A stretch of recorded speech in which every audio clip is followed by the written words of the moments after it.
I learned to bake with my family growing up. I always loved that cake was always a part of every celebration, whether it be a birthday or a wedding. Cake was always there to celebrate the big, meaningful milestones in life.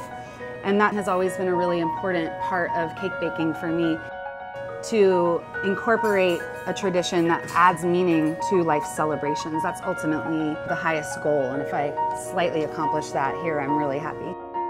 What I really enjoy about the Asheville culinary community is I think that there's an understanding and a dedication to the idea of food security and food sovereignty.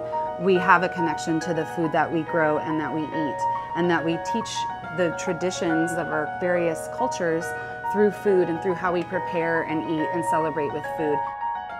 I feel really thankful that Short Street Cakes is able to continue to preserve and tell the story of Southern cakes, and to be able to take those stories and carry them forward into the future is a great gift.